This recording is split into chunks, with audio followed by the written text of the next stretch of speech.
Welcome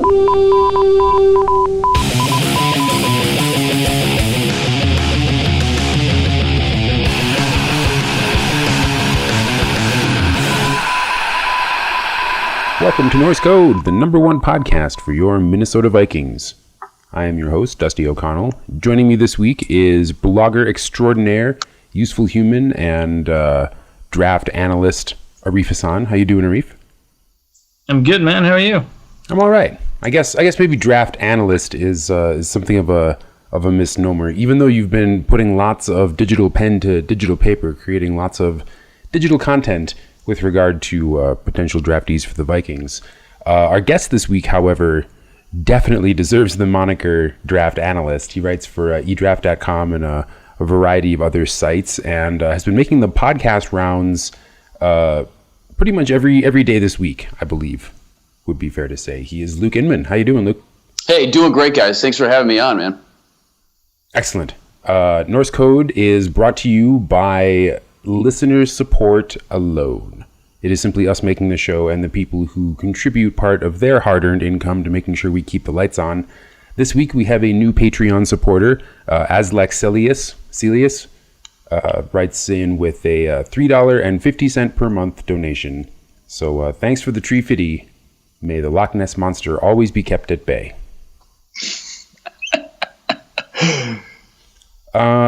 So let's get right to it. Luke Inman, now a hot take dealer and celebrity rumor monger, had a very interesting rumor to report this week. Although it's not like outside the realm of possibility. Luke, what's the story?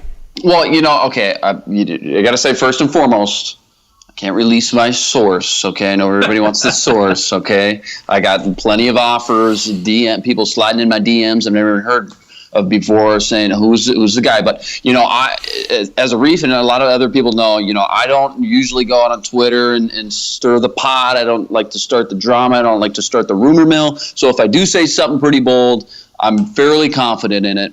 And even more to that degree and aspect is that this news of the possibility, or really the almost certainty that I feel anyways, a little bold statement, here we go, is that Mike Wallace and Mack Khalil may be cut and released, cap casualties, if you will, or just the team moving on.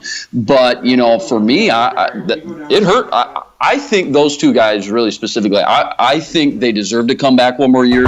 Mike Wallace, when you look at him, I think I like to look at like a Linval Joseph and Captain Munnerlyn and how much they struggled their year one in a system, like a lot of free agents do, and they get acclimated in not only just a new system, a new teammates, a new locker room, the personal stuff that we never think about, moving your family and kids into a new school, things like that. It takes a year, and I just think Wallace worked his rear end off. Mike Zimmer had nothing but good things to say about him, and I'm really hoping still that they bring him back.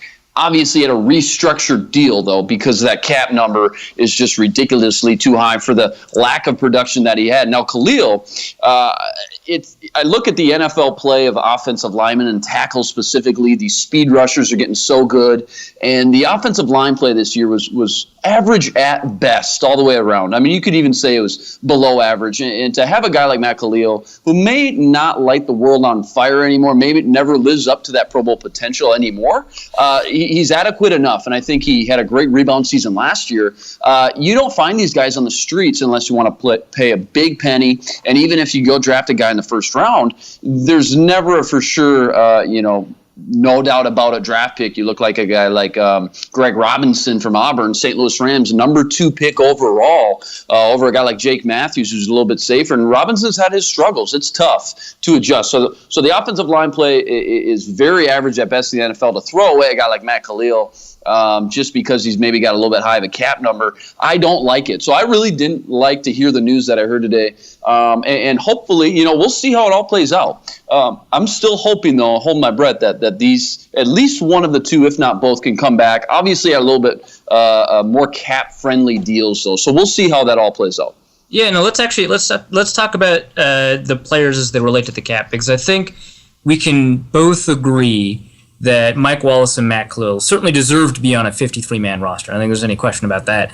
The question, of course, then for the Vikings, I imagine, I guess I don't know for a fact, but I imagine the question for the Vikings relating to the two of them is, what resources can you devote to a player like that? And, you never have to get the exact amount of their value relative to the team right. Sometimes you overpay for players, sometimes you underpay for players, but with $11.5 million geared towards Mike Wallace, none of it guaranteed. $11 million geared toward Matt Khalil, guaranteed on the third day. It becomes fully guaranteed on the third day of the league year, sometime in early March. I really should know when free agency starts, shouldn't I? What to you is sort of the appropriate response to seeing, these $22.5 million on the books for two players who I think would be charitably described as average? I would say Matt Kalil had a below average season. I would say that Mike Wallace, for let's say a second receiver, and that's not what he was for most of the season, but let's say he was a second receiver, had also maybe a below average season. What do you think is the appropriate response for the Vikings if you don't think they should cut them?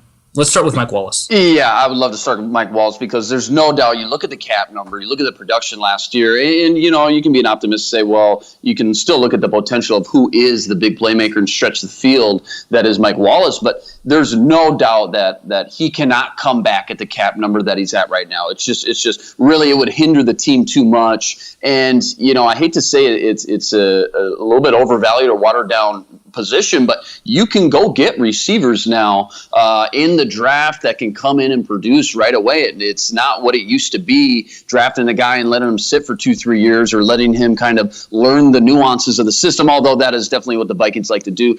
You got to think, too, that even though he said everything right, he worked his rear end off, Zimmer clearly wants him back. You got to think that Mike Wallace knows that a restructure conversation is on the way if it hasn't already happened. And I don't know more so what Mike Wallace's kind of reaction is going to be to that. I don't know realistically if he thinks he can go get the same kind of paycheck and amount of money somewhere else, guaranteed money somewhere else. And if so, then he might be out the door. If not, you got to think again. I mean, these guys, I got to think ideally, and once you start to get some big numbers, it might be different. But I got to think, if the difference is maybe $500,000 of guaranteed money here or there, these guys would rather stay where they're at, where they're a little bit more comfortable. It's starting to learn the nuances of the team, schematically, the playbook, gaining some quote unquote chemistry with Teddy now after a year. And you got to think that he wants to come back too. So in those situations, typically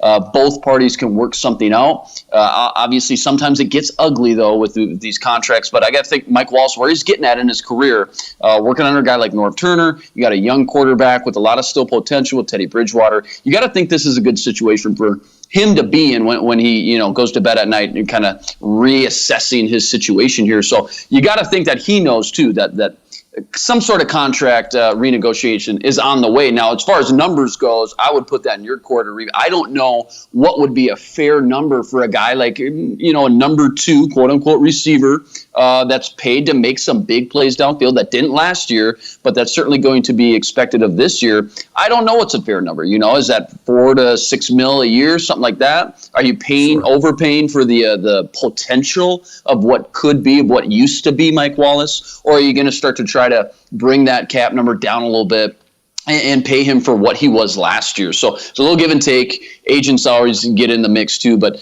I think Wallace is a little bit more expendable personally if he doesn't want to take that pay cut. As far as Matt Khalil, just to wrap it up, I think Matt Khalil, again, is a little bit more of a premier position, even though left tackle isn't quite what it used to be. It's still a necessity really to that offensive line, much as right tackle as well. But, again, you say he played below average. I think he had a little bit bounce back season. I think the play of Fusco was really bad. I don't think that helped, but I certainly don't think that Matt Khalil has played up to a Pro Bowl potential, but he's done it before. And I'm not saying that, it's going to happen again or something's going to click, but I would rather have a guy that is adequate enough at that position and that has done it before, that I know what I can get out of, than maybe taking a shot on an unknown like a rookie. Again, Greg Robinson's second overall pick, it's definitely had a lot of struggles. I mean, it's definitely not turned into what that the St. Louis Rams thought he would be, along with plenty of other offensive linemen that were drafted in the first round. So the point is, you just don't know. At least I know what I'm getting with Khalil, and if you can help him over there, as Charlie Johnson forever, Khalil sucks because Charlie Johnson sucks, and now Fusco struggled. Maybe if you can get him some help at left guard, maybe, who knows, maybe I'm optimistic, but maybe he rebounds and starts building a little bit, crescendoing up again like we've seen him play. I'll let you go. Yeah, well, okay, so I think I definitely agree with you about like how difficult it is to find left tackles, especially sort of in this environment where, A, because left tackles are already so valued, it's difficult to find one in free agency. They almost never let them go. Be interesting to see what the Bills do with Cordy Glenn. But B, there's a lot of issues drafting left tackles now that it didn't exist 10 years ago because of the proliferation of air raid offenses and linemen that stand up in 2-point positions and those stuff like that. Speed rushers, yeah, absolutely. Right. So that's definitely a problem. And then obviously they're putting the best athletes sort of on the other side of the line.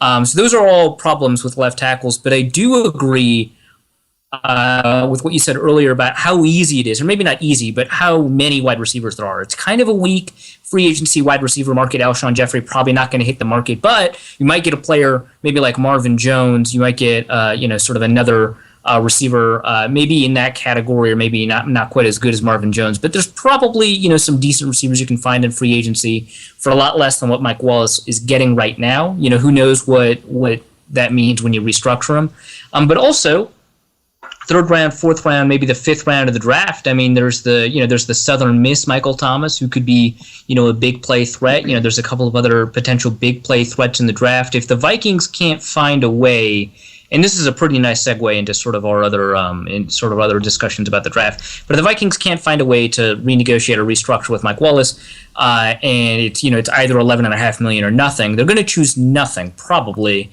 Right. Do you think that you would? There's a good price point where you just say no and try to draft maybe two receivers, maybe one early on in the second or third round, and one later on in maybe like the fifth or the sixth round? Is this because this isn't like the 2014 receiver draft, but this is probably a pretty good receiver draft. There's a lot that you can find. Is that something that you would do? You'd have to. I mean, not only would you, but you should feel confident in whatever your plan B is. Okay, so if plan A is Mike Wallace, usually, and especially knowing analytical Rick, he's probably got plan B, C, D, and E ready to roll. And I think that he'd feel really confident going into the draft and plugging in two guys, maybe one very early on, first 40, 50 picks, and then one later on, more of a developmental guy. I don't know why Charles Johnson was inactive those last 4 games. That's obviously a little bit of a red flag and kind of scary, but you know what you're getting in Jarius Wright, who's great at his role, I think, and Stephon Diggs obviously has showed a lot of promise. Big wild card. We don't even need to go into it. CP 84. But one quick thing until we before we segue it over to the draft is that Mike Wallace is known for his speed. He's known for that home run, deep, stretching the field vertically, make some big plays, get those 8 to 10 touchdowns every year, and force teams to kind of respect his speed. Teddy Bridgewater coming into the league, and you can ask anybody. It was no secret. Everybody knew that Teddy Bridgewater's arm strength was average. It was not a Derek Carr. It was not a Blake Bortles. It was average. Who you're getting with Teddy Bridgewater was you're getting a poised, cool, calm demeanor, very accurate in the short to intermediate, tough as nails. The guy takes some big hits and just bounces right back up, but the arm strength just isn't there. And I'm starting to wonder now a little bit, especially if they let Mike Wallace go, is if they don't necessarily believe now in entering year 3 of Teddy, which is a vital year now for not only all players, but specifically quarterbacks, is that maybe Mike Wallace's skill set doesn't fit Teddy Bridgewater's skill set with that downfield speed. And obviously, you have to find somebody that can stretch the field. But if that's kind of the one-dimensional player that Mike Wallace is, maybe it's not worth the money. And maybe, alternatively, maybe what they decide to do is go into a little bit more of that spread offense, that New England, Tom Brady, spread them out. Let me get 5 guys out here, everybody from Jarius Wright to Diggs to Jerick McKinnon, and find that mismatch and use Teddy's kind of a field awareness and football IQ and short and intermediate accuracy, and kind of pick teams apart, finding that mismatch. Because now, like we already mentioned, the receivers are so deep now. Most teams feel confident plugging in a third, fourth, or fifth receiver against your third, fourth, or fifth cornerback and feeling like they have a little bit of a mismatch. So I would think if they let Wallace go, just straight up, we're not going to even try to negotiate. I would really have that thought in the back of my mind that they might start to shift who and what their offense is into a little bit more kind of things that hone in on Teddy's strengths, and that would be, again, reading the field, reading the defenses, and making those short to intermediate throws. This seems like a good opportunity to interject a question from one of our listeners. Chance Hoekstra writes us, if Luke is right, if you are in fact right, and the Vikings release Khalil, would you rather fill that need in draft or free agency? Well, I think we've kind of touched on the topic that you don't know what you're getting in the draft. There's no for sure's. You would hate to take, and this is, again, why I feel more comfortable overpaying, quote unquote, for Matt Khalil than taking a shot in the draft, because you would really hate to take a step back in an area that was already weak by plugging in a 21, 22-year-old kid, having his head spin like a TJ Clemens again for another year, and really digressing Teddy Bridgewater's potential of progressing. So I think that, again, this third year needs to be all about progressing Teddy Bridgewater, being able to fairly assess at the end of the year who Teddy Bridgewater is. And I think to be able to look in the mirror honestly and say, okay, we know who Teddy Bridgewater is, you have to supply him with the right amount of talent. It was the Christian Ponder thing for 2-3 years. Like, okay, after year 3, it was like, yeah, but he doesn't have any weapons or receivers. You can't let that happen again. And I think that's why offensive line and receivers are just so important this year. And that's why I think, subtracting a Matt Kalil, even if he's not an all-pro player, would just be a big step in the wrong direction. So you don't know what you're getting in the draft. Doesn't mean you can't go get a guy, but like Arif said, you can get some interior linemen that plug and play day one. Cody Whitehair is a sexy pick. You look at guys like Zach Martin and David DeCastro, really solid. A day one, plug them in, could be almost Pro Bowl potential. Offensive tackle, though, seems to be so much harder for these young players to come in, like Arif said, and produce right away. So I think it's tough. I think you'd have to dip into the free agency pool. And I know Arif probably knows a little bit better of maybe who some solid to above average players are at the tackle position that they would probably target. I know the Baltimore Raven guy, the guard, is a big sexy name. But again, is he just a guard? Probably. What are you going to do at that tackle spot? It's tough to say. Big question marks and wild cards, Sully and Load Holt. How do you know how healthy and how capable they are, though, until well after the draft's already over? So that makes things even tougher on that aspect, too. So I would expect that they would certainly dip into free agency with all that extra money that they would have to play with all of a sudden. Again, you'd have to think that if they're going to let these guys go, Rick's got a plan B, C, and D ready to roll. And I would also expect them to certainly dip into the draft as well. I'm not necessarily saying a first rounder, but it certainly wouldn't surprise anybody at that point. And I certainly think somebody in those first 100 picks, if not two people in those first 100 picks, is almost a necessity, because even now, right now, the depth is not great. And the 5 starters you have with 2 big wild cards that we mentioned, there's a lot of question marks and red flags. So O-line, receiver have to be upgraded. I don't know how they're going to do it. It's going to be fun watching how they do it, but you have to do it so you can fairly assess that quarterback at the end of the year. Well, let's make this a question with maybe a couple of specifics in mind, so that we have an idea of what we could potentially be looking at. So let's say the Vikings sign maybe like a flex-ish starter, like someone you don't know is necessarily good enough to start, but you'd feel comfortable having them maybe start a couple of games for you. So I'm trying to think of a left tackle version of that, and I'm coming up with a bunch of right tackle names. Like Joe Barksdale, for example, is a guy who I'm okay starting, but I would really rather not. If they sign like one of those guys. Yeah. Go ahead. Sorry. Go ahead. Yeah. Sure. So if you sign one of those guys, and then you do the exact same thing, sort of at wide receiver. Let's say, instead of Marvin Jones, it's like Riley Cooper or something, right? Sure. So you have a guy who you can function with as a starter at those 2 positions, but you'd really rather not. Then you hit then you hit the draft, right? So you've got picks 23 and I think 54. What do you do? And I don't know how much you've taken a look at sort of these offensive tackles, but it seems like, it's certainly possible that Ronnie Stanley, Taylor Decker, Jack Conklin, maybe even another Auburn guy, Sean Coleman, and possibly Jason Spriggs are in play, at tackle. And then, of course, we all know who's in play at wide receiver. It's Corey Coleman, Laquan Treadwell, potentially if he falls, Michael Thomas, Will Fuller, Josh Doxson, maybe Tyler Boyd, etc. What do you do with those two spots? Right. Would you rather, invest a little bit more capital in a tackle because they're a little bit harder to find, or do you think that because there's such a high miss rate for tackles nowadays that you'd rather just nail what you can nail and get a tackle later, maybe in the second round and then also in the fifth or the sixth round? Right, definitely. I think that, again, Rick is not known for going to, blow his whole wad on free agency. He always loves the second and third tier value guys. So I think you nailed that with adequate enough guys that, if you needed them to start, they can probably do that. They like bringing guys in to just compete. That just seems to be their MO. Just bring guys in to compete, and the cream will rise to the top. I think that looking at the offensive tackles, you named a bunch. I think Laremy Tunsil and I think Ronnie Stanley, you can all but pretty much cement that they should be gone by pick 23. I would love a guy like Taylor Decker if he were there. I love his skill set.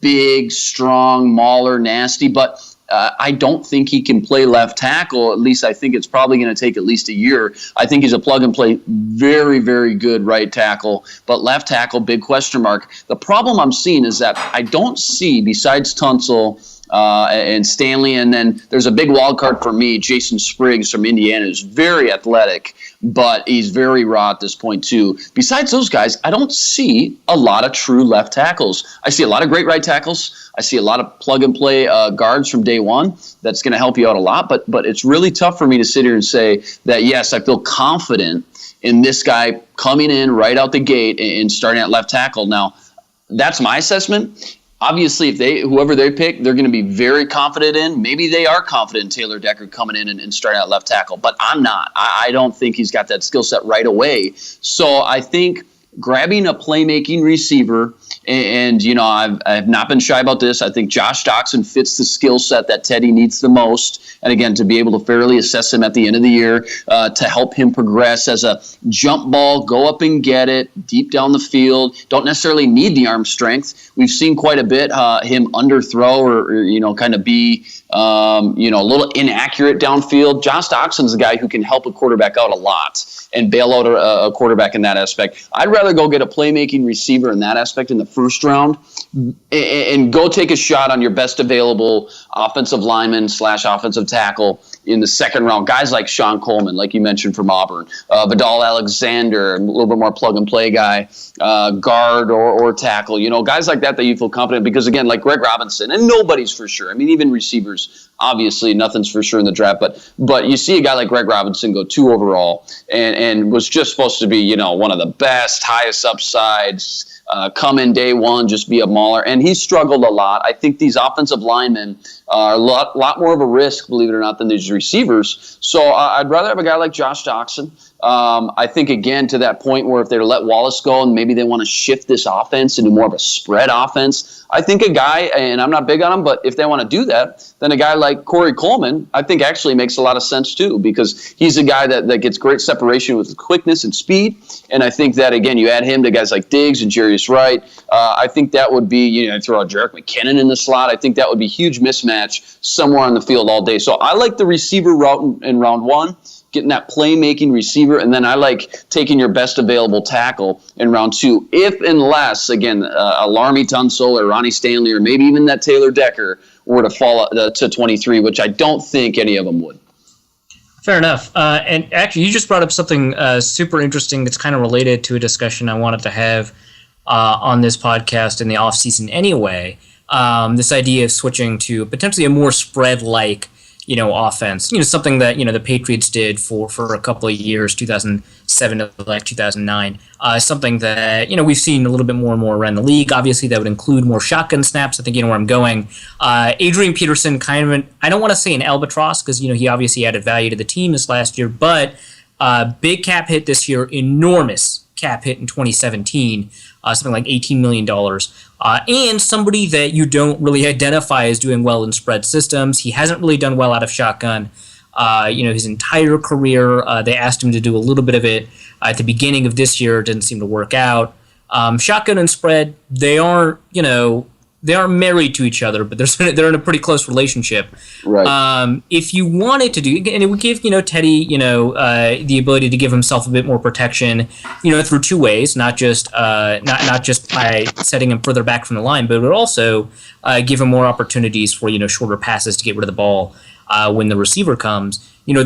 There's a lot of opportunities, I think, that switching to a more spreadish style offense may do for the Vikings, but it does raise the specter of sort of Adrian Peterson. So let's say, imaginary world, the Vikings trade Adrian Peterson away because of that contract, and let's say it's not as high as I would want it to be. Maybe it's like a third-round pick or whatever. Doesn't really matter.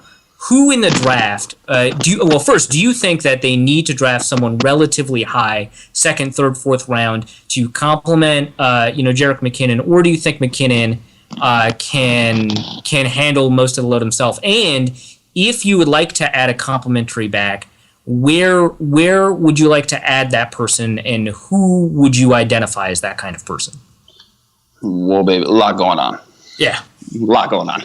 No, let's start at this. I think I think they're going to have to make a huge shift and swing, like you mentioned and I mentioned before, to this offense. And I think again, you have to start catering who Teddy Bridgewater is and his skill sets. And again, that Patriots Tom Brady offense is what I keep going back to, because it seems like, again, that's Teddy's strengths: the short, intermediate accuracy, being able to spread the field and read a defense out, and be able to make the right decisions. I think that, you look at then, okay, well, how do the Patriots run the ball? Is it always shotgun? No. They still go to a lot of power formations and power running game, back and forth.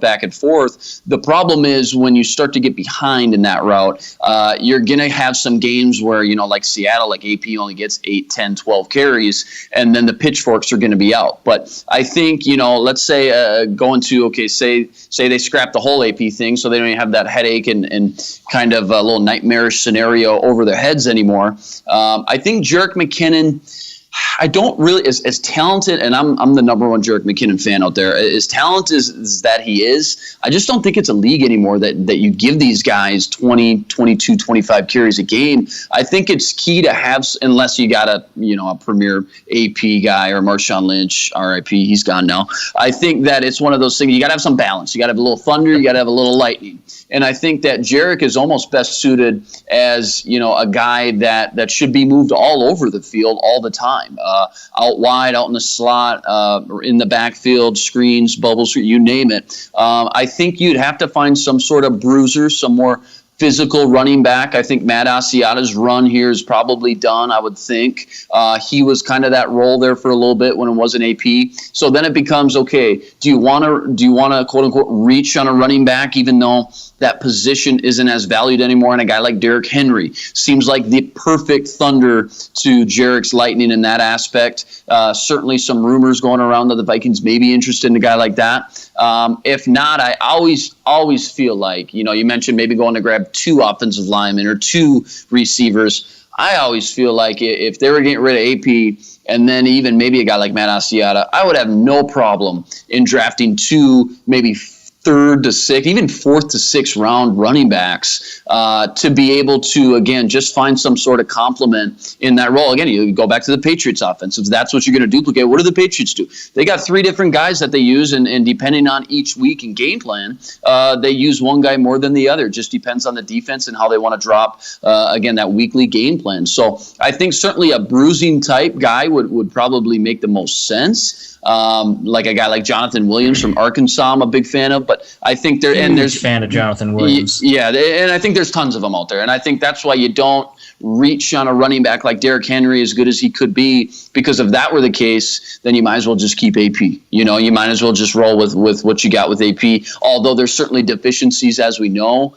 with AP and what he can do in certain offenses. I still think it's silly a guy of that talent can't run on a shotgun. I still have a hard time believing that, even though that's what we've seen. But I just think that you'd find some better value, and Rick's all about the value.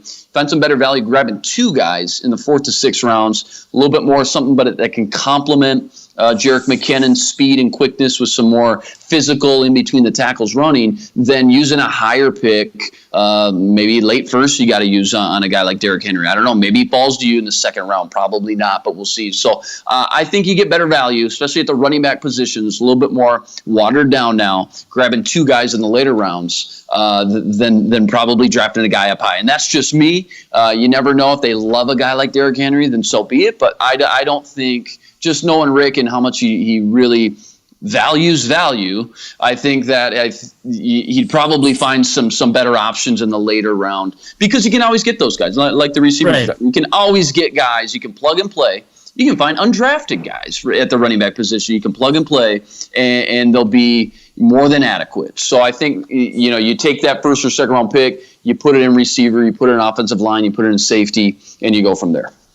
Well, okay, so final question about those running back tangents. So if you get 2 running backs instead of 1, do you think that you get like 1 power back, or 1 bigger guy to sort of push the pile, and then the other back is just sort of the best back that you can find for value? Or how do you navigate getting like 2 kinds of backs? Because one of them can be complementary to McKinnon, but like if you've got 2, and like you said, New England, they've got like 3 different running backs, different game plans, different styles. How do you sort of attack the draft if you're in your head, you're thinking that you should get 2 running backs? Yeah, I think for sure you got to get that complement bruiser. You got to get that big-bodied guy in between the tackles that can move the pile, get those tough yards. And then I think that second guy would end up being your 3rd guy. I think you just go best available. I think they start to look at the SPARQ score again. I think they start to really figure out just who's got the most potential to be the best. I think that's what Rick Spielman and his staff has done a really good job of these past 2-3 years, of just going to get the best player, the guy with the most potential. You look at picks like Stephon Diggs, Michael Pruitt, these kind of guys that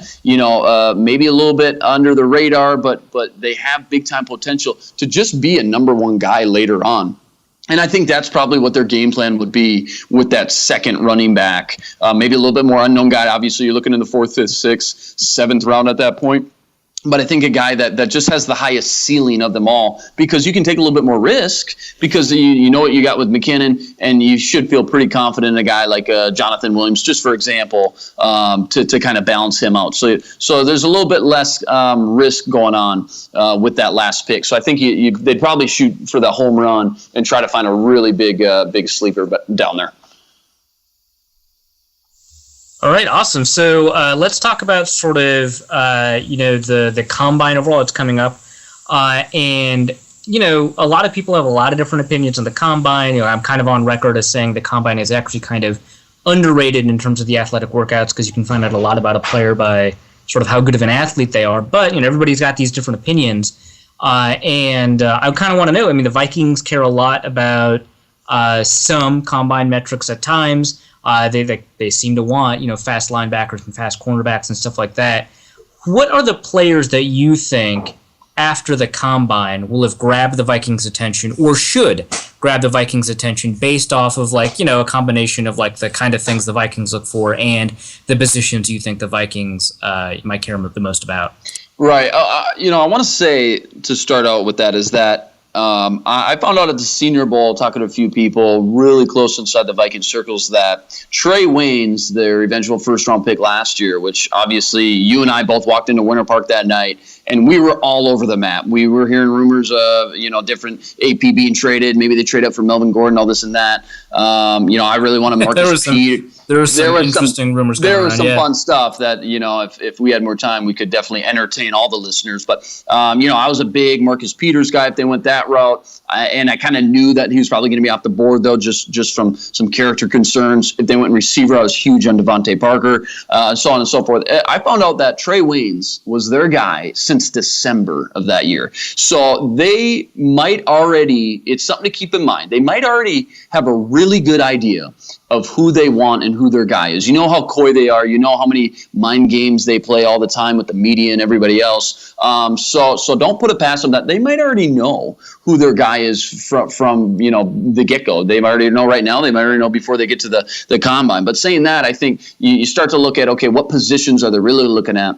Again, you're looking at receiver, offensive line somewhere, and then probably safety at some point. So starting with safety, I think safety's tough for the combine because just attending training camp with you the past 2 years and listening to Mike Zimmer and what he asks of safeties, like Anton Exum, that last training camp, everybody want to know, does he have a chance to start? He talked a lot about, play recognition, playing angles, and kind of running angles really was the big thing. And I started to realize how important that is, right? The instincts of a safety, being able to dissect the offense and the play before it starts, but really the angles that you take too. And I don't really think, unfortunately, that's something that can really be on display at the combine too much, because it's really kind of in the heat of the moment. What kind of angle are you going to take? It's tough to really assess by a stopwatch. You can certainly figure out how fast you can get there to that angle, but I think safety's kind of tough at the combine. Can certainly show off plenty of other skills, but that was something that I really emphasized, or really realized how much emphasis is not only in probably Zimmer, but the rest of the league, taking smart angles, running angles, pursue angles, things like that, and that's tough at the combine. Wide receiver, I think that, separation skills are huge. I think that being able to separate from the defensive back or the quarterback, your opponent, is absolutely huge. You looked at guys like Odell Beckham Jr. 2 years ago, just lightning in and out of his cuts at the combine. You saw Amari Cooper do it as well. So those kind of guys are what you're looking for. I think, you look at what drills do you want. You want the cone drills, the shuttle drills, those agility drills. The gauntlet's always fun to watch too. How smooth are you? As 50 balls are getting ripped at your face, you got to run full speed. So I think those are the kind of drills that you look at for receiver, who's going to be able to separate a lot. I think a guy like Corey Coleman is going to have a lot to prove, or not prove, but maybe gain at the combine if he can really show off what we think we see on tape. Are you just fast, or are you more quick than fast? What are you? That might help him a lot. I think the combine, though, is something that should be able to help and solidify a lot of players and prospects, but I don't think it should be something that can really severely hurt you in the same degree. And you may say, well, that's not really fair. You can help it, but you can't hurt it. But I just think that, there's so many cases of guys that go to the combine and struggle or put up slow times. Keenan Allen. I mean, there's tons. I'm not even going to start. Tons of guys that still you should really, I think, go back to the tape, and it should always be your first and foremost deciding factor. And I don't even think it should really be close. I think it should be like an 80%, 85% ratio. What you see on tape and trusting your instincts. I think the combine is a great indicator and tool to separate some prospects that you may have really close to one another.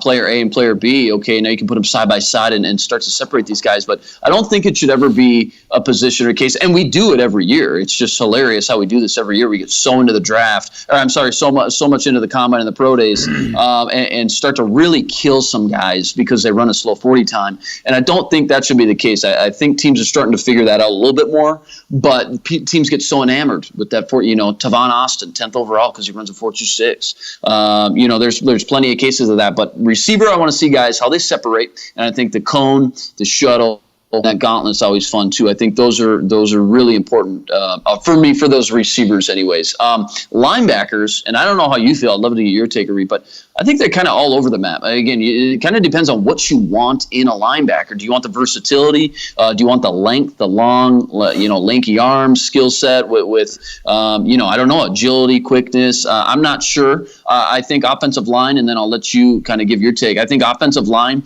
I think upper body's important. I think bench press is something that you should definitely take note of. I don't think it's the end-all be-all. I think lower body is probably more important. I think so, which sounds silly, but I think things like the vertical jump, the broad jump, those kind of drills for offensive linemen or defensive linemen too, those guys in the trenches. Lower body strength is so important, gaining leverage, things like that. I think that is kind of a big indicator of how explosive that lower body can be for either offense or defense in the trenches. Yeah, no, that's totally fair. I've been doing obviously like a lot of research on this. Linebackers, for example, there's a bunch of different ways that linebackers can win. You can have quick linebackers, you can have explosive linebackers, or of course, like a Patrick Willis or an Anthony Barr. You could have both. And then also there's a certain amount of speed that the Vikings have historically pursued at linebacker. It seems like if you run slower than a 4.7, the Vikings are going to be a little less interested in you. Which, that's, not necessarily the case, holistically, but it certainly seems like that's something that they care about. Cornerbacks, I think everyone kind of agrees that cornerback 40 times are pretty important. I think that, indexing that to weight is pretty important. I think that you're right about offensive tackles, that the bench press actually doesn't tell you all that much. It doesn't tell you all that much for any position, really. And there's actually something interesting of note. The Vikings hired a new strength and conditioning coach. He's got an interview up on the Kansas City Chiefs website when he was the assistant strength coach there. And they asked him sort of what are you looking for sort of in the combine, and what would you add to the combine? He says that he would get rid of the bench press because no player in the NFL, has that kind of motion where they've got back support and they're working against gravity and they're pushing up. Right. The back support thing is just not something that really exists. And then he would replace that with like the snatch, right? A more, complex dynamic football movement that tests strength. So, that's all sort of interesting stuff. I am kind of interested sort of in just sort of who, those freaks might be, because the Vikings always seem to target one of them. It could be Jerick McKinnon, Danielle Hunter, whatever. And I'm not entirely sure sort of who those, freaks might end up being. Like Marshawn Koprick out of Illinois. Like maybe he rockets his, his draft stock up at the combine. I think he was he's an invite. Yeah. There's a lot of, potentially pretty athletic wide receivers. Corey Coleman, there are rumors that he's going to, jump 45 inches in the vertical and maybe get, more than 11 feet, in the broad jump, which will add to, we already know he's got a ton of speed. Maybe he runs like a 4.38 or something. He's got a ton of quickness. So, both of those drills. So if he blows up, the explosion drills, he's basically blowing up every single drill. 190 pounds, it's actually not bad.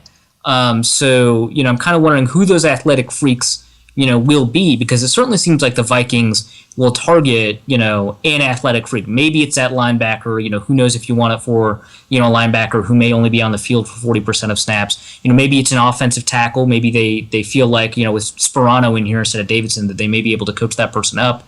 Maybe it's a receiver. They want to get not just a fast receiver, but an explosive, powerful receiver who not just has leaping ability, but the ability to maintain their routes against, physical contact, that sort of thing. So, and maybe even at safety, right? Maybe you want to hit hard. Maybe Carl Joseph has a, pretty good combine. Who knows? Who do you think will put in some of those freak performances? Because, the Vikings, they target freaks, and maybe they already know who those guys are before the combine, but maybe we don't. So, who do you think will jump out as somebody that Vikings fans should take notice of because of how athletic they are?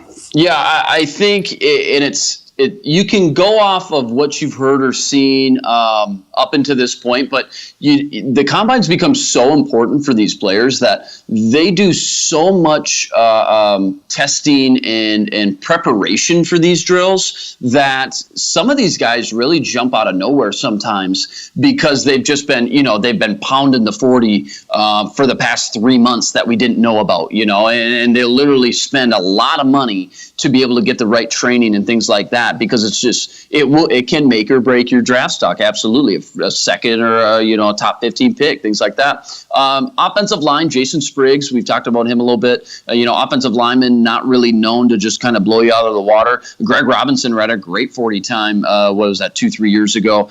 Didn't necessarily translate, but I think Jason Spriggs is supposed to jump through the roof. He's supposed to have a great vertical. He's supposed to have a great broad jump as well. I completely agree with you about that bench press. Like I mentioned before, I think the bench is so overrated. I think the only thing with upper body is really hand technique. It's more hand technique than anything. I don't think you can really prove that in a drill. I think, people will bench press, you must be really strong so you can pancake block. Well, I still think that all comes from lower body. I still think that, at the end of the day, it comes from that lower body strength and being able to get leverage. So I think Jason Spriggs has got to keep an eye on. I've heard that Colby Listenby from TCU, wide receiver, is supposed to. Yeah, he's fast, right? He's supposed to be. He's kind of a one-trick pony, vertical speed guy, but he's supposed to just light that 40 time up. And that's something that I don't think the Vikings are necessarily going to target him just because he runs a good 40 time. You kind of have to do it all. You look at. I always go back to that Jerick McKinnon spiderweb chart.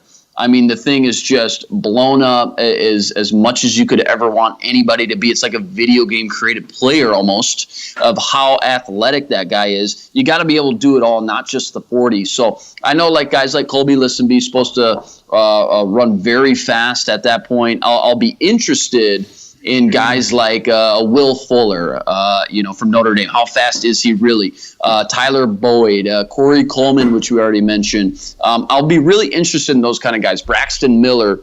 Because again, who can not just run the 40, but who can do it all? Like I mentioned, separation's huge. So those cone drills, those shuttle drills, and to be perfectly honest, I'm not sure who's going to light the world on fire there. I really don't know, and I think again, I don't put as much stock into it right now or the guessing game, just because I think that a lot of people show up to the combine kind of surprise you because of how much extra training and really focus they put on these drills that we might not know about or really understand at that point. So mention a few names, but it's kind of tough to tell. I'm not sure. Awesome. Well, that at least gives us like sort of a heads up on maybe who to watch out for. Well, and just one. You look at again safety. I mean, we talked about like the plane angles, the pursuit angles, things like that. You look at a guy like Taylor Mays, who I was very high. Oh yeah. That's actually a really good point and a really good example. And I don't have the numbers in front of me. If one of you want to pull them up real quick, we can all have a great giggle here because these numbers that Taylor Mays put up at the combine were ridiculous in every category. The bench press was he's drafted more than half of the offensive and defensive linemen that showed up, more than those guys. He ran at like a 4. It wasn't okay. So I've got the numbers in front of me from Mock Draftable, and so I mean you're right. I mean they're mind-boggling. So the first thing to remember about Taylor Mays is that he did all of these things at 230 pounds, which is the heaviest safety that Mock Draftable has. So it's 6'3", 230. So he's in today's NFL, people might be thinking about him as a linebacker, right? With what's happening. With Shaq Thompson, Sua Cravens, and of course, Deion Buchanan, although Cardinals fans get really angry if you ever compare a player to Deion Buchanan. But there's a lot of these, safety backers at 230 pounds, right?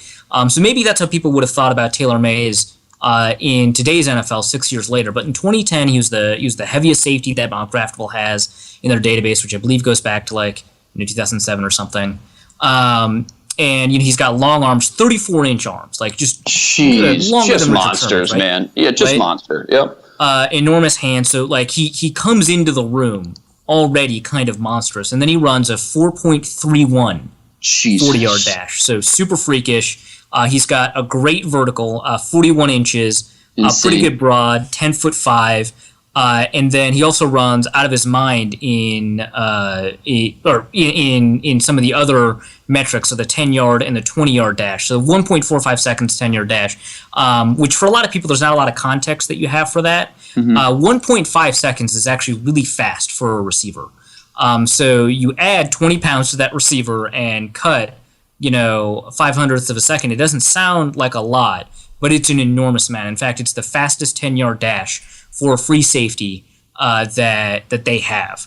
They have 24 reps on the bench press. The one thing about Taylor Mays at the combine, the one thing about his combine performances, which we ended up seeing on the field actually, is that his 3-cone drill was 7 seconds, which is average for a safety, and his 20-yard shuttle was 4.24 seconds, which is in the bottom third percentile. And we saw that on the field. I mean, he was really stiff. He didn't have really good change of direction. One of the reasons his tackling angles were so poor, although another reason, of course, is that he didn't really know how to calculate the tackling angles.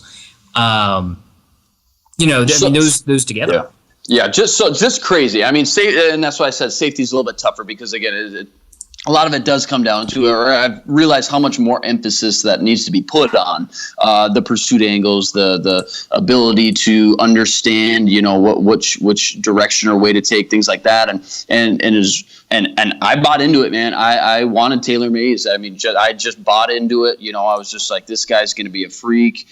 Maybe in hindsight, maybe he would have been a better linebacker had he been plugged in there day one.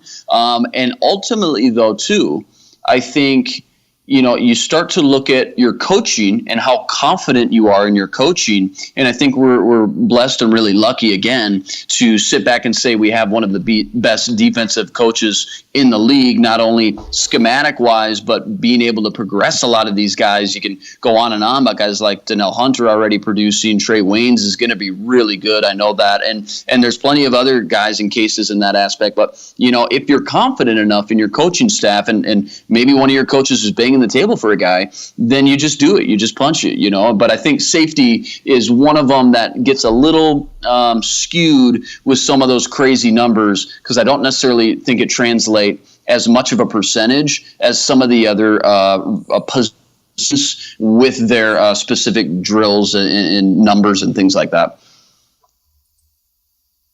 All right, cool. So, so that, I think, will conclude sort of our thoughts in terms of previewing the Combine. Of course, I'll have a couple of pieces after the Combine about, the kind of profile the Vikings have chased in the past and maybe who they could chase in the future.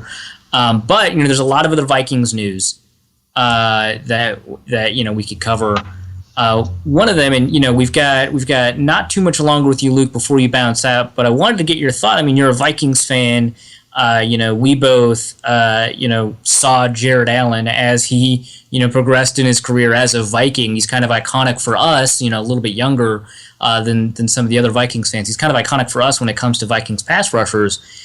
He's retired, right? And he had a great tweet, riding off into maybe not hilarious. The right sunset. Yeah, hilarious. What are your thoughts, on the Jared Allen retirement, just like who Jared Allen, was to you as a fan, and sort of, his place in the Hall of Fame conversation and so on? Yeah, I think when you go back and look at how we got him, you look at him, okay, 4th round pick, Chiefs, really great career, a couple DUIs kind of derailed his, persona and who he was, character concerns, red flags, all that. I think you got to really commend what was the triangle of authority, but more so Rick Spielman at the time, for really being confident and doing all his due diligence to be able to be really confident and say that this guy's cleaned up his act. He's actually a really good guy. He's vowed to never make that mistake again, which I know a lot of people say, but really, really trust him when he means it. And you look at what they gave up, a 1st and a 3rd round pick, which seemed like a lot, but at that time, that was really, and pass rushers have always been important, but that was really around that turning point or trend when defensive ends and pass rushers specifically started to be really important, like started to take that next step. Like if you can get after the quarterback here, it just puts your team in such a better advantage and helps everybody else around you. And he was so good and so dominant for so long. It was really a treat to have him on our team for as long as we did. And to be able to see that high level of play, certainly got a little washed out at the end. I think we all saw that. He lost a step. He had that shoulder surgery, I think, and he just wasn't ever quite the same. But there was 4 or 5 years there where he was just dominant off the edge. Super likable, charismatic, fun guy too. Like he was very entertaining when he'd get the sack or off the field interviews. But he was very clean and family friendly about it.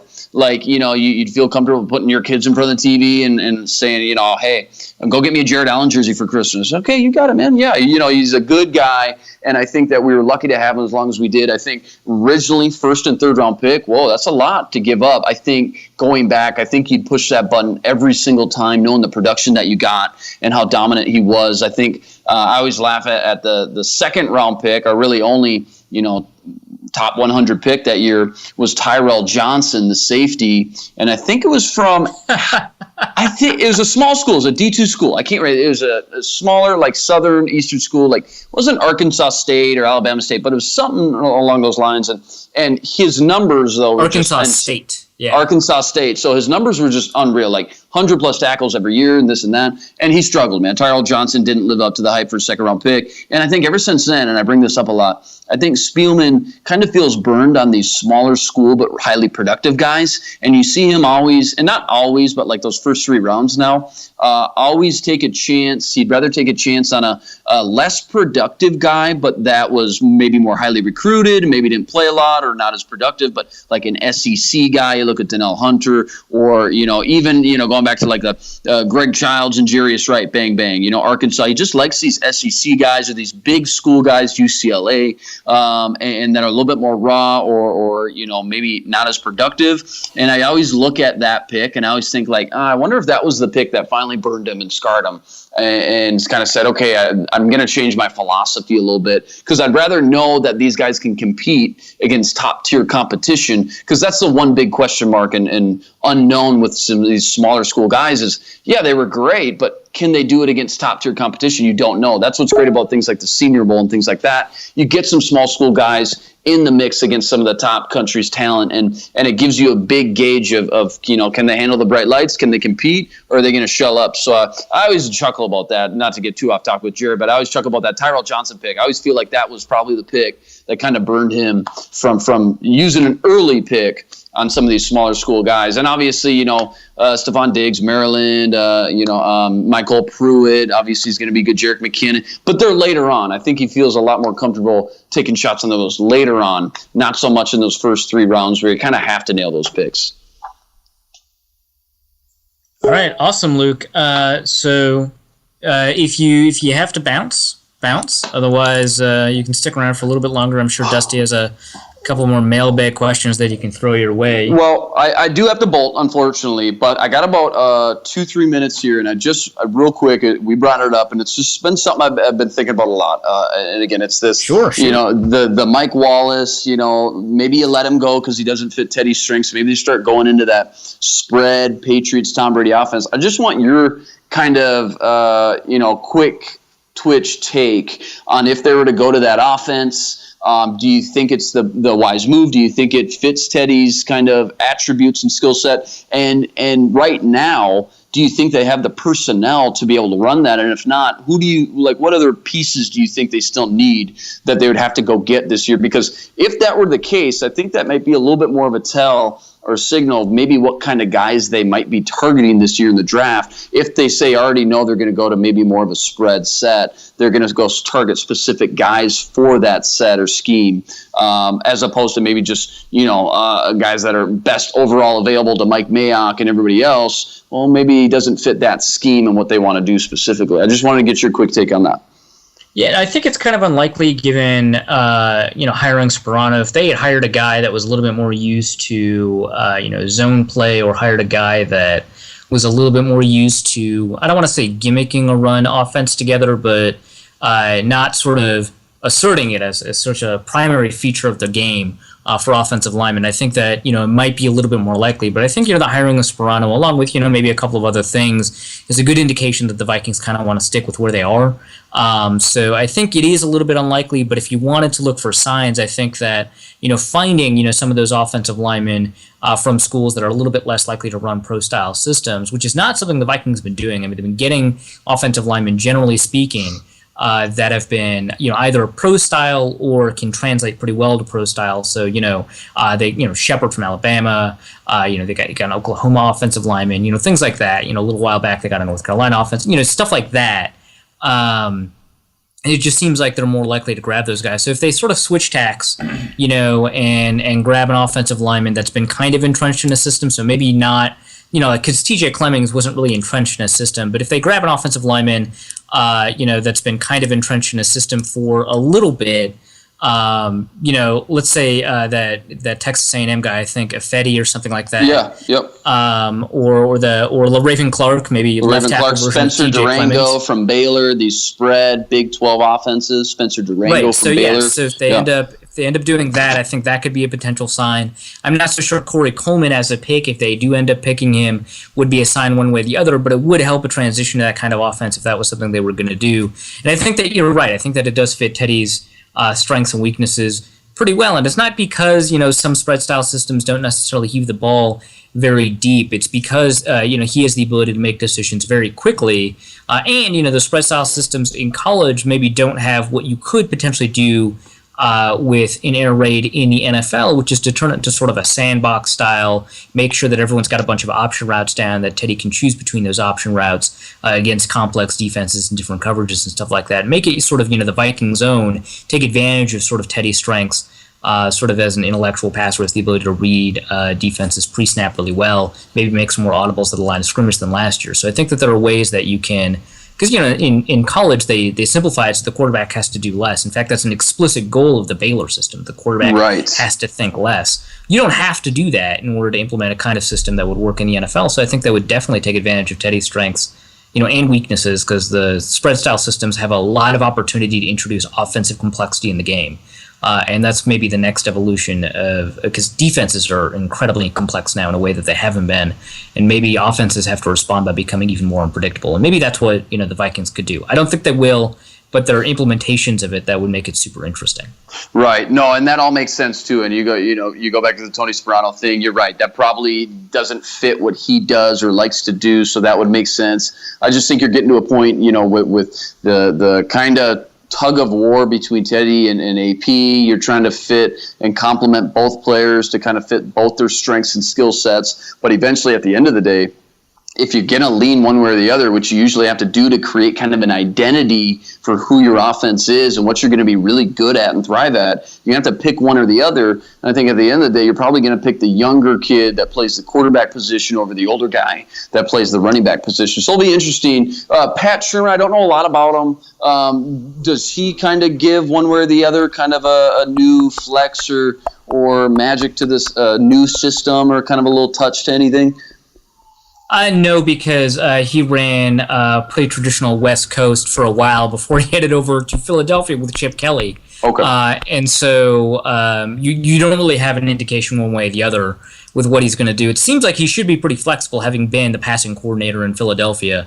So potentially, but as a tight ends coach, I imagine he's just not going to have that much of a role in helping determine the offense. Although, if some of these rumors, or not rumors, speculation, maybe is even a better word, about how Pat Shermer will eventually replace Norv Turner, maybe, but I doubt it.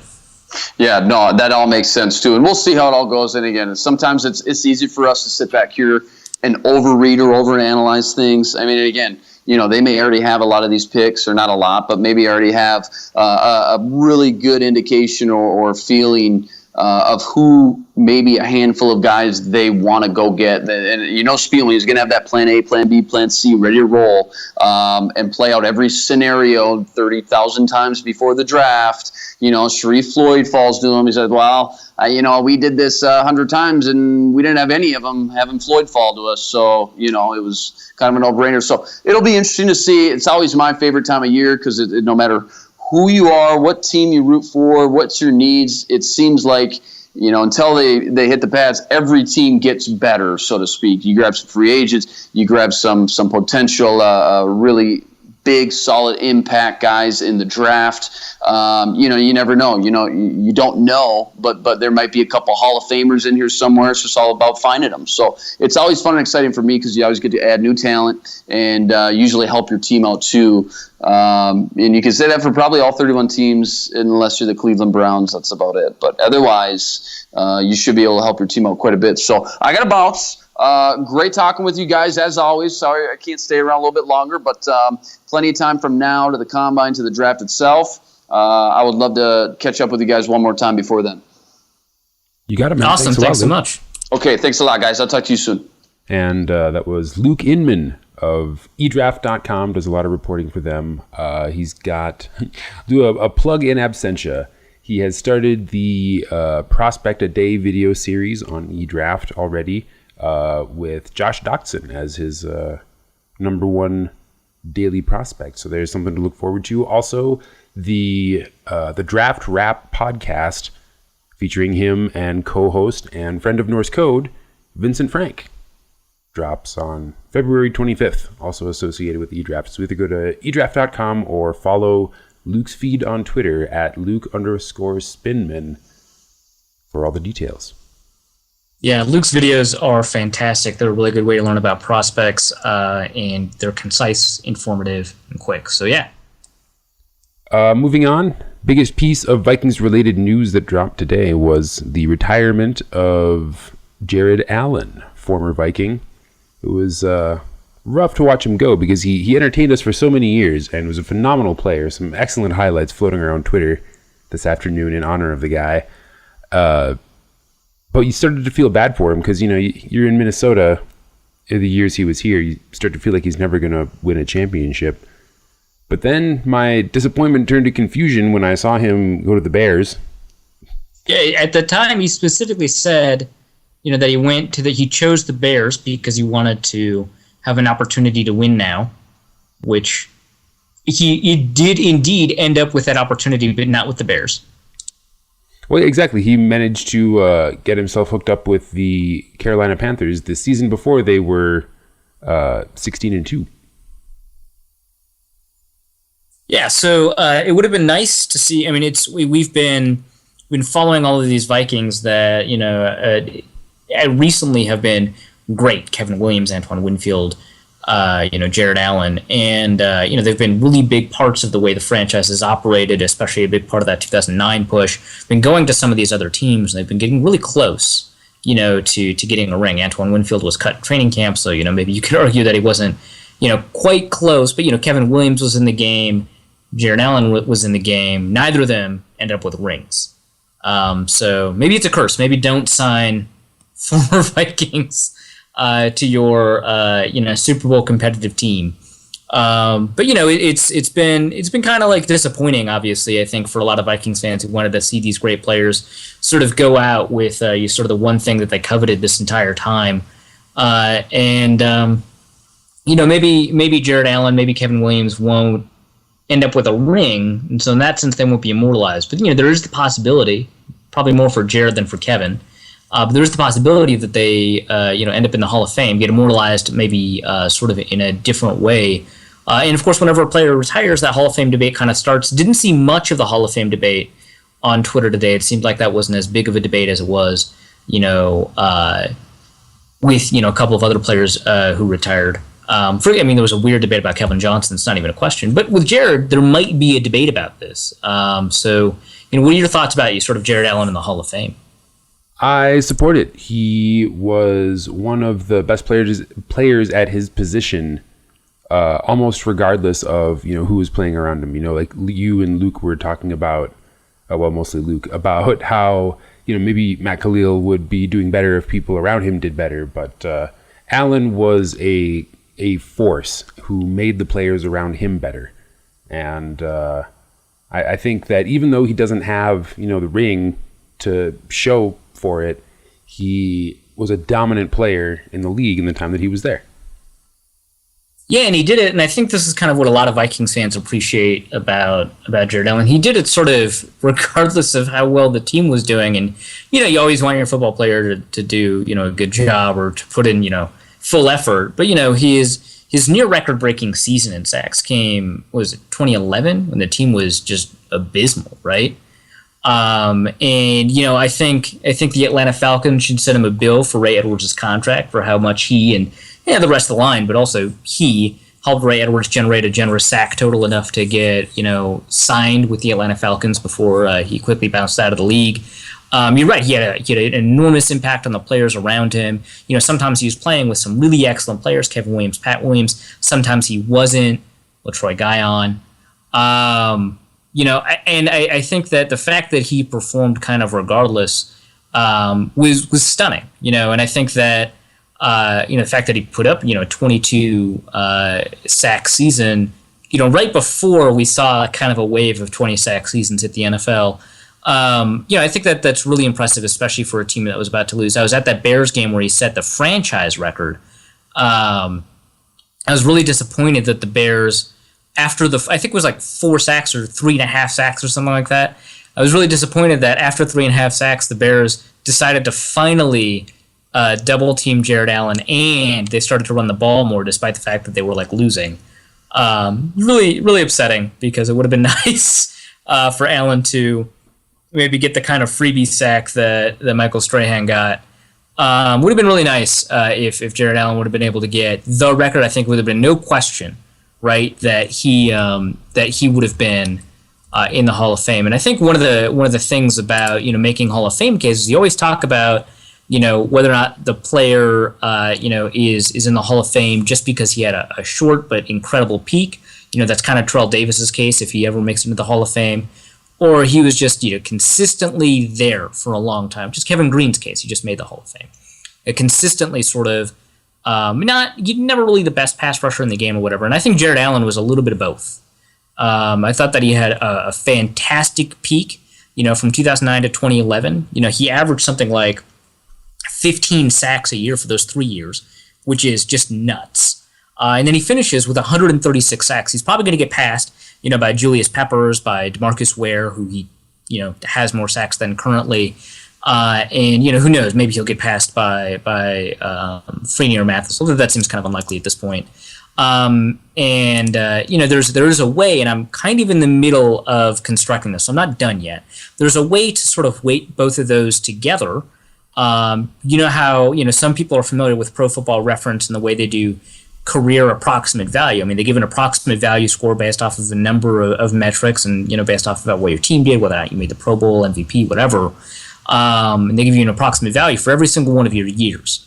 Then what they do is they give you a career approximate value, which is not those added together, but you get 100% of credit for your best year, 95% of your credit for your second best year, 90% for your third best year, so on and so forth. So it really combines the idea of having a really good peak and the idea of having a really long career, right? Like Jerome Bettis, right? So if your career approximate value is really good, if it's the best, you probably had both a really good peak and a really long career, but you can, have a really competitive career approximate value with either of those things.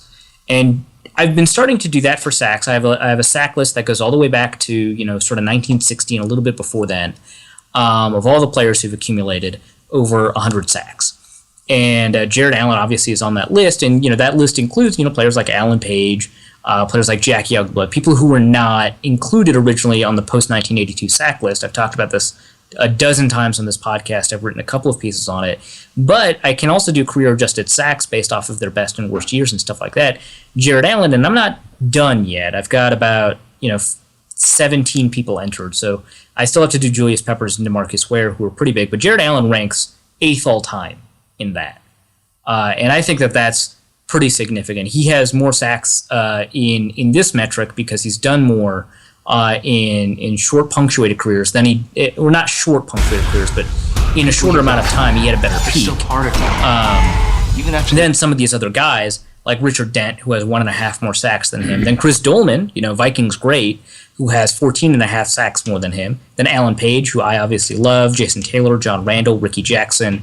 He has more career-adjusted sacks by this metric, and he's about 1 career-adjusted sack behind Lawrence Taylor.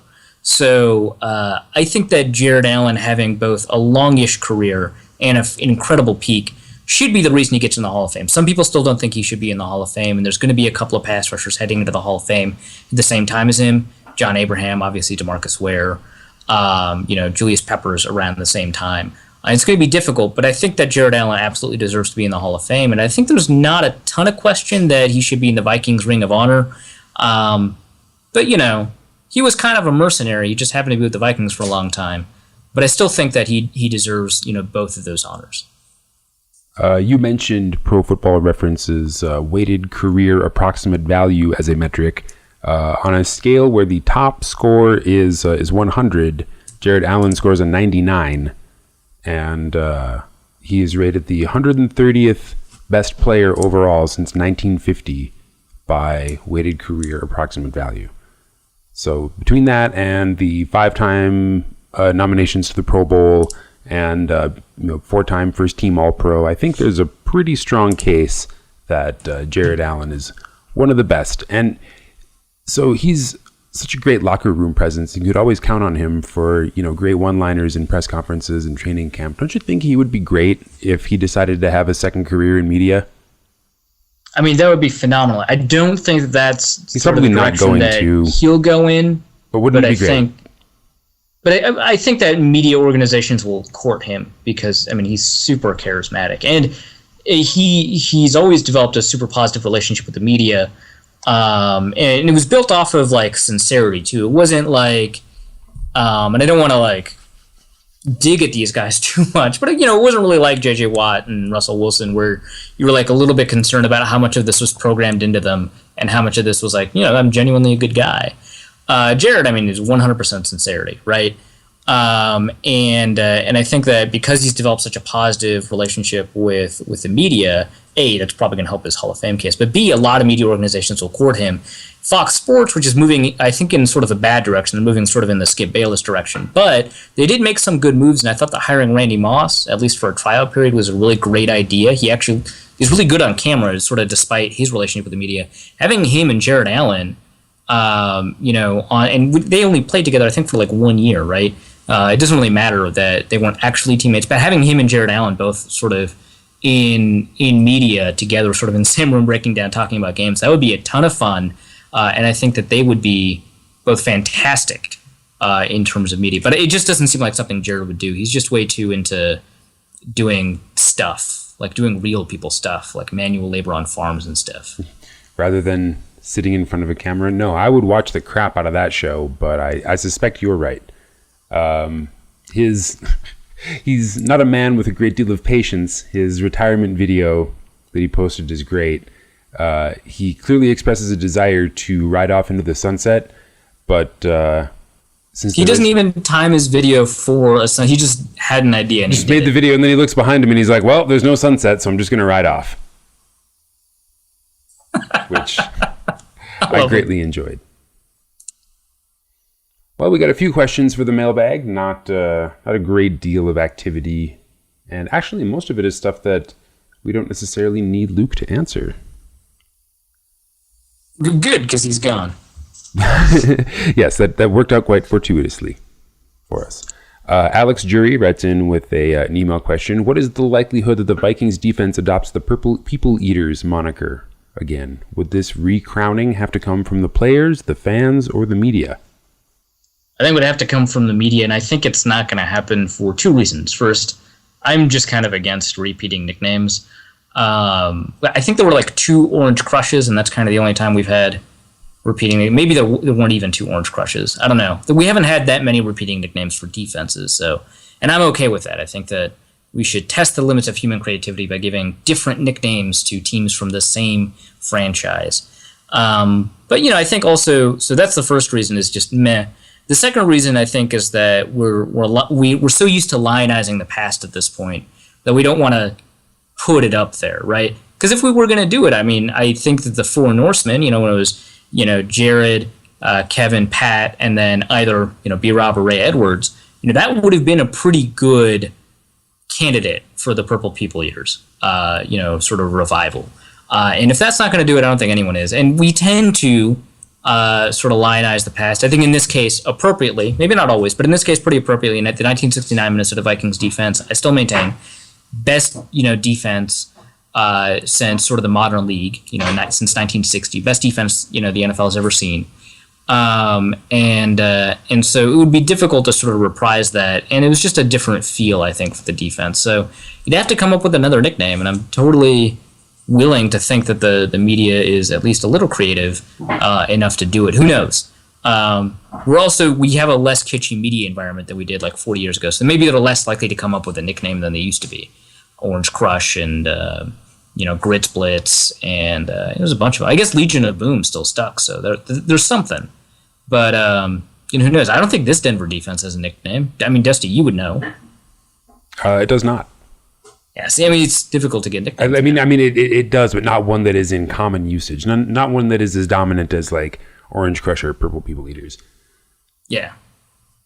I'm trying to remember. Oh, the Cowboys were the Doomsday defense. Do you remember if like the 91 Eagles had a nickname? The 85 Bears are just the 85 Bears, right?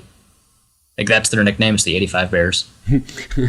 Yes, I do not know about Philadelphia. Fair enough. No, I just don't think that in this modern era we're good with kitschy nicknames. Like what when was the last time anybody actually heard the song "Purple People Eater"? Like Flying Purple People Eater. It's a bit of a dated reference at this point. And yeah, it is. Well, at this point, it would be a reference not to the song, but to the previous Purple People Eaters, which like purposefully confuses history. Which I don't. Purple People Eaters. Which ones? You know like the Vikings defense. References? Well, which ones? Like that.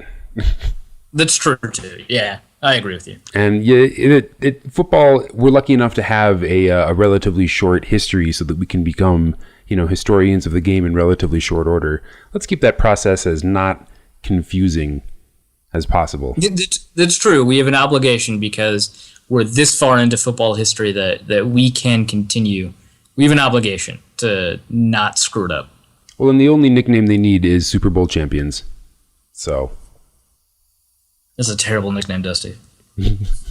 That's really not more of a nickname so much as it is a status earned by beating the other team in the league championship. Anyway, Vasquez Michael 2105 writes us with an email question. Do you think it would be a good idea to trade Mike Wallace to the Eagles for Jason Peters instead of cutting him, or is Peters too expensive? I don't think the Eagles would do that. I mean, the Vikings would have to probably send some more picks. Like, I know Jason Peters is like old and has like 3 injuries that he's working with or whatever. But I still think that he's more valuable at his contract than Mike Wallace is at his contract. And there's no way the Vikings are sending picks for like a 30-year-old, 33-year-old tackle.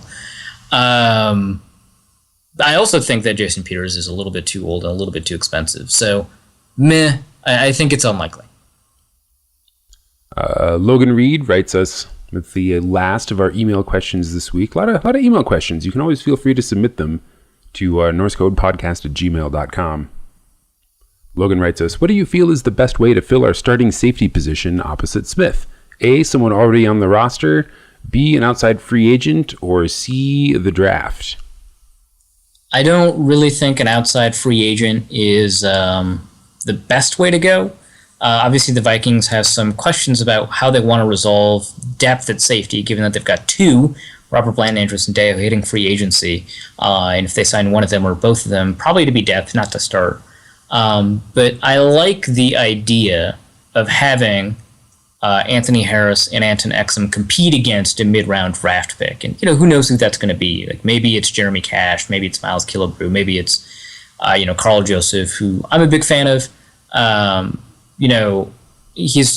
His brief 2015 tape before he got injured is a lot better than his 2014 tape. So like maybe there's a lot of uncertainty about him and stuff like that.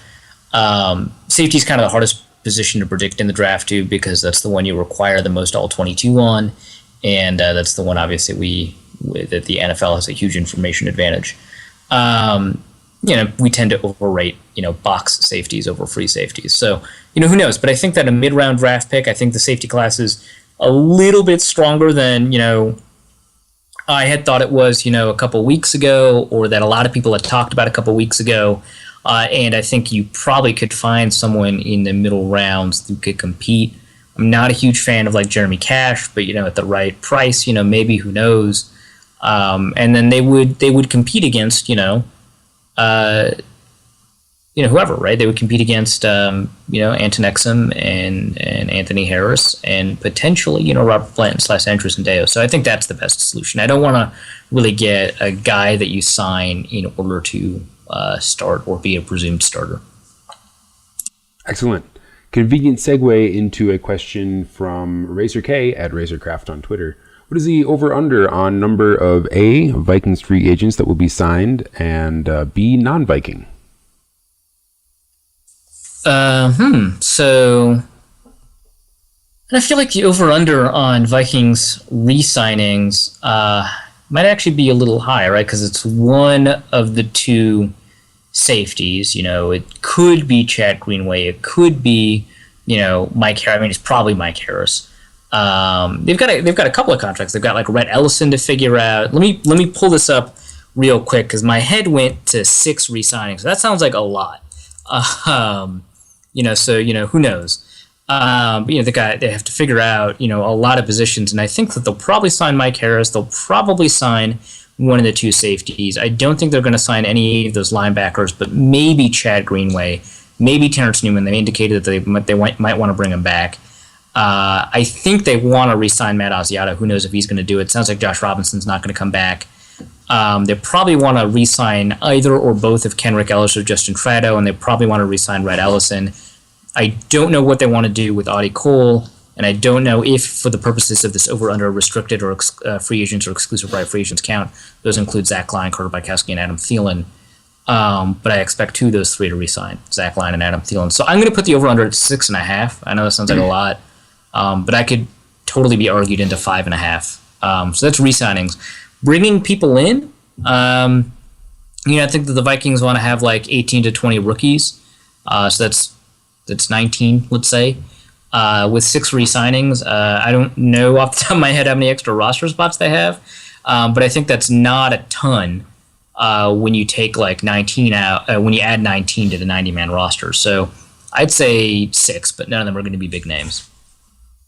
Well, yeah, because it seems like for all positions of need, either players are too old and expensive, particularly at wide receiver, the depth or the like assuredness that what you're getting isn't better than what you have, like at tackle, and we literally just got done talking about the safeties, and right. That all seems pretty reasonable to me. And of course, all of these players are, key parts in the larger machine. Like John Elway talking about trying to assemble the Broncos defense for a second year, because the Broncos are having similar free agency problems, except it's like way bigger problems for them because now all these players want to get paid because they just won the Super Bowl, and that's fair. But the question becomes, how do you? I love the way he put it. How do you keep the puzzle together? And the Vikings, luckily, have a much easier time with a puzzle that has, I guess, fewer pieces that won't be as expensive if you lose them. Right. Yeah, it'll be interesting. The Vikings, I think we can all predict, will have a pretty good defense, kind of regardless of what happens in free agency or the draft. Obviously, you have to figure out, is Trey Waynes going to be good enough? Are they going to re-sign Terrence Newman? Whatever, what's going to happen at the other safety spot. But for the most part, I think we can trust that defense to be pretty good. The question, I think, is on the other side of the field, in which case, that puzzle, if you lose a couple of pieces, is it really that big a deal? Like, I really like Mike Harris a lot. Maybe, and this is not what I believe, but I mean, I could see this happening. They let Mike Harris walk. They move Brandon Fusco to the right, and they draft a left guard sort of in the middle of the draft, right? Like, are those offensive puzzle pieces really, worth pursuing? So I think the Vikings do have a much easier time in terms of making sure all the pieces, stay in the box. Indeed, and what a shiny new box it will be. So that about does it for the mailbag. Not a whole lot going on this week, but I feel like we really front-loaded the show with some excellent content. Poor Luke. I wonder if he's said the same thing on every podcast, like every day for a week now. I mean, he likes talking, so, Clearly. He was the one that had to leave, and he's like, no, just give me 2 more minutes. Also, we did talk about Logan Reed's questions sort of in a roundabout way, didn't we? Yeah, there was some detail where he kind of expounds on his thoughts, but you touched on most of them without any prompting, so I didn't feel the need to prompt any further. Yeah, sure. Oh, also, he mentioned Darian Thompson as a safety prospect. I totally forgot about him. He's maybe my favorite one in this draft. So who knows? Maybe look at him.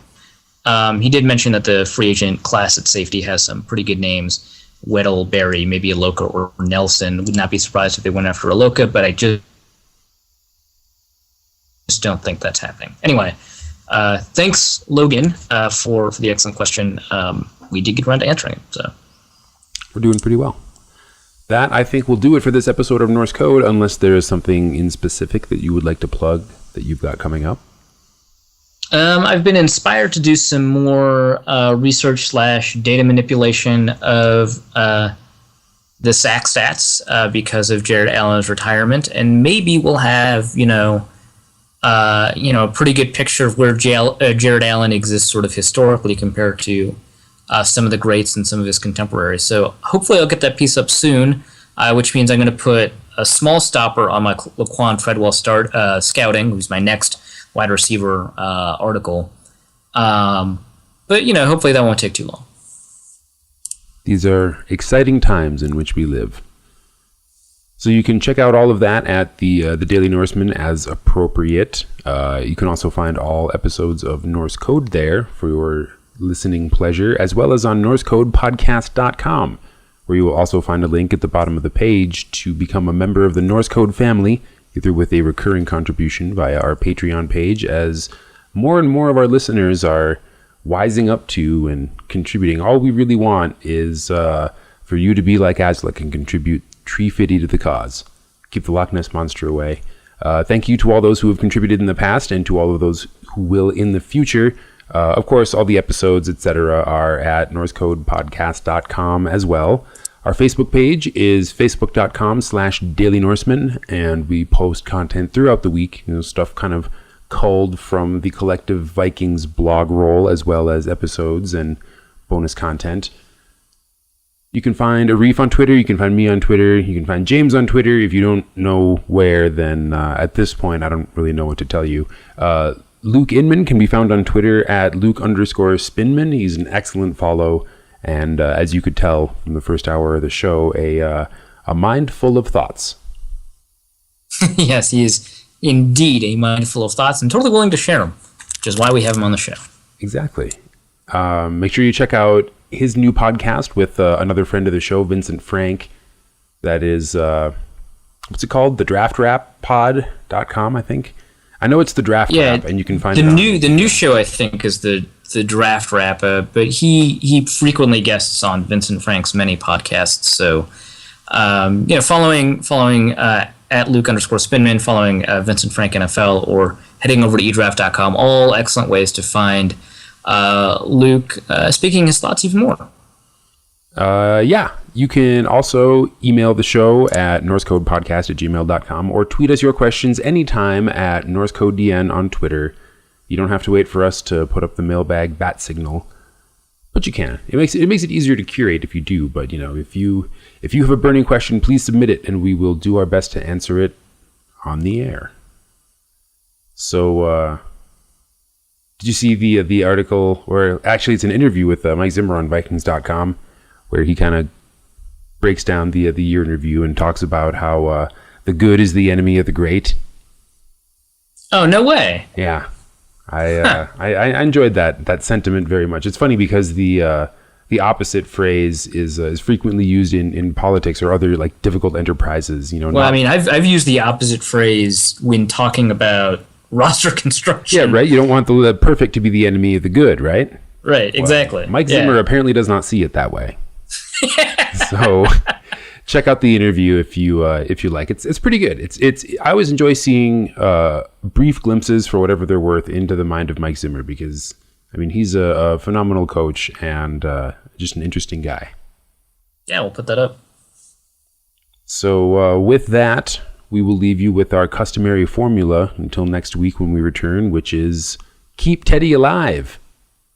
And we'll see you next week. Norse Code is the official podcast of the Daily Norseman SB Nation blog and is produced with cooperation from Pompous Jerk Productions. Pompous Jerk Productions. Attitude with attitude. The opinions expressed in this podcast are solely those of their contributors and do not reflect official positions of the Minnesota Vikings, SB Nation, the Daily Norseman staff, or PJP. No information in this podcast should be construed as gambling advice. Please obey all local gaming laws. Our formula is this. We go out, we hit people in the mouth.